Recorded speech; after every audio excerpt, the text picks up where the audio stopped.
Chapter 7. The Bold Blackbird. Once upon a time a blackbird and his mate lived happily in a tall tree. The blackbird kept singing sweetly to his mate, pouring out his heart as they built their nest together. And when the nest was finished and they settled in it, he sang more sweetly than now. The king was riding that way, and when he heard this song of joy, he said to the fowler, "Catch that blackbird, so that I may hear his happy song every day." Not long after that, the fowler came with his nets, and by mistake, he caught Mrs. Blackbird. Now Mrs. Blackbird could sing hardly a note, but the fowler could not tell her from Mr. Blackbird, as both wore such black feathers. The king was delighted to get the bird, and he put her into a cage. But Mrs. Blackbird was so unhappy without her husband that she began to mourn and droop, and gave unhappy little chirps. The king could not understand why he never heard the glad song of the forest, but he kept her a prisoner, hoping that some day she might sing. Now, when Mr. Blackbird heard that his dear little wife had been stolen by the king, he was very angry indeed.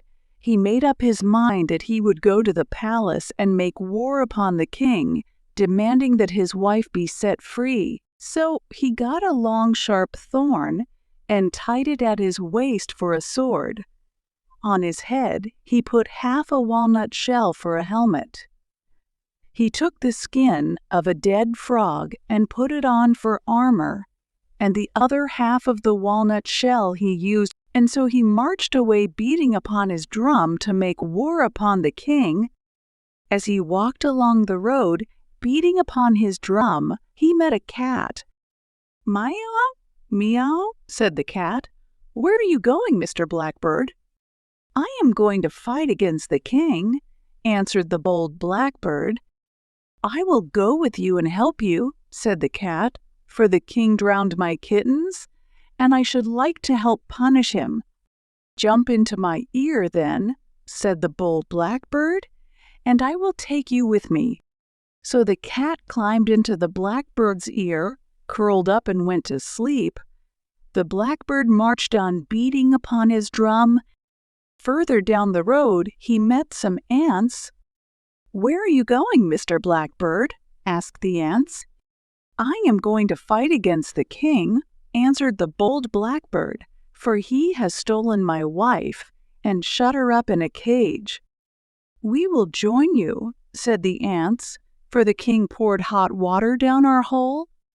"Jump into my ear," said the blackbird. So they jumped in, and away went the blackbird beating upon his drum. Next the blackbird met a rope and a club, and when they heard that he was going to fight against the king, they jumped into his ear, and away they all went together. Not far from the palace of the king, the blackbird had to cross over a river. "Where are you going, Mr. Blackbird?" asked the river. "I asked to fight against the king, for he has taken my wife as prisoner." "I will join you," said the river. "Jump into my ear," said the blackbird. So the river went into his ear, and away they all went to the palace of the king. When they reached the outer gate, the bold blackbird knocked loudly. Thump, thump. "Who is there?" said the porter. "General Blackbird, who has come to make war upon the king and to get his wife back again," said the black. When the porter saw General Blackbird in his frog-skin coat of armor, with his helmet and drum made from a walnut shell, and with a thorn for a sword, he laughed so hard that he could scarcely open the gate. And when the king saw the bold bird, he laughed so heartily he nearly fell from his throne. "Ha! Ha!" roared the king. "What do you wish with me, bold General Blackbird?" "I want my wife at once," said the blackbird, beating upon his drum. "Rub-a-dub, rub-a-dub." "You shall not have her. I have shut her up in a cage, and I am waiting for her to sing to me," said the king. "Very well, then," answered the blackbird. "War is declared, and you must take the consequences." Rub-a-dub, went the drum. "Seize that insolent bird," said the king, "and shut him up in the hen house. There will be nothing left of him in the morning." So the servants took the blackbird and threw him out into the hen house. When all the world was sound asleep, Blackbird said, "Come out, pussy, from my ear. There are many fowls for you here. Scratch them, make their feathers fly, wring their necks until they die." "Meow, meow," said the big pussy cat, and in an instant all was wild confusion in the hen house. "Cluck, cluck, cluck, cluck," said the hens as they went scurrying all over the place. "Bad luck, cluck, cluck. Cock-a-doodle-doo-woo. Get out of here." "Oh, do!" shrieked the rooster. "Quack, quack," said the ducks.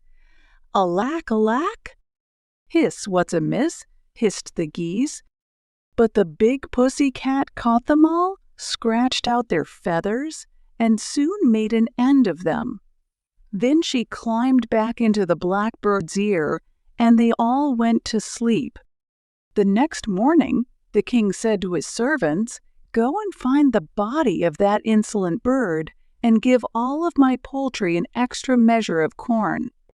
But when they entered the chicken yard, there was General Blackbird strutting about among all the dead fowls.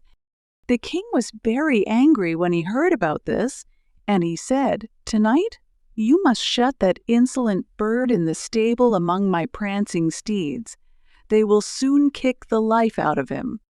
So General Blackbird was shut in the stable. At midnight, when all the world was asleep, Blackbird said, "Come out, rope and come out, stick. Tie the horses lest they kick. Beat the horses on the head, beat them till they fall down dead." Out came the rope and the club, and the rope bound all the horses until they could not move, and the club beat them until they all fell down dead. Then the rope and the club climbed back into the blackbird's ear, and they all went to sleep again. The next morning the king said, "I am sure my wild horses have settled that blackbird. Go out and bring in his corpse." The servants went out to the stable, and there was the blackbird sitting on a stall, drumming away on his walnut shell, while all around him were the dead bodies of the horses.